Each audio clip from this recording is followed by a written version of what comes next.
В ходе форума «Сочи-2018» глава Ингушетии Юнусбек Евкуров и губернатор Ярославской области Дмитрий Миронов подписали соглашение о сотрудничестве. Согласно документу, стороны будут взаимодействовать по 4 направлениям – промышленность, культура, образование и туризм. По приглашению губернатора, еще тогда исполняющий обязанности губернатора, был в Ярославской области, был в городе Рыбинске. И уже находясь в Рыбинске, посмотрел ряд направлений, в том числе студенты, чтобы учились в ряде вузов Ярославской области по техническим направлениям, в том числе развитие агропромышленного комплекса. У нас есть много общего, и мы можем обменяться опытом.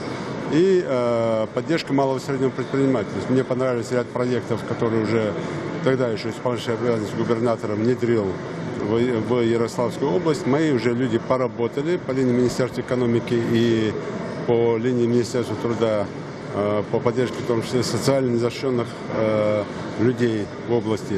Потом в этом плане мы проработали, и в связи с подписанным сегодняшним соглашением я уверен, что мы дальше будем уже закреплять эти соглашения уже непосредственно в местах. Еще один вопрос. Я и губернатора пригласил, и жителей Ярославской области приглашаю посетить Ингушетию и зимой, и летом, как туристы, как гости. Почему? Потому что у нас хороший потенциал.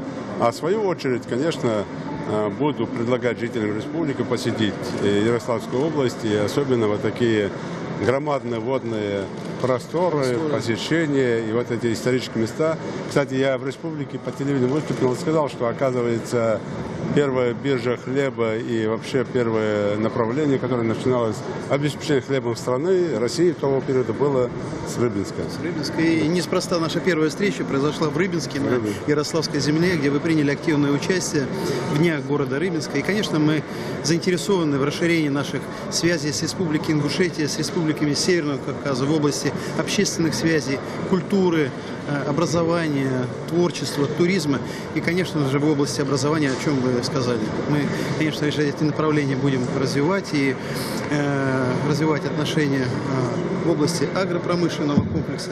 Я думаю, что сегодняшнее соглашение послужит таким существенным толчком в развитии этих отношений. И, пользуясь случаем, так как Ярославль является столицей Золотого кольца, уже признана, приглашаем вас для того, чтобы вы посетили еще раз Ярославскую область. У нас еще один город включен в маршрут Золотого кольца, это город Углич исторический, поэтому мы вас ждем в гости в Ярославскую область.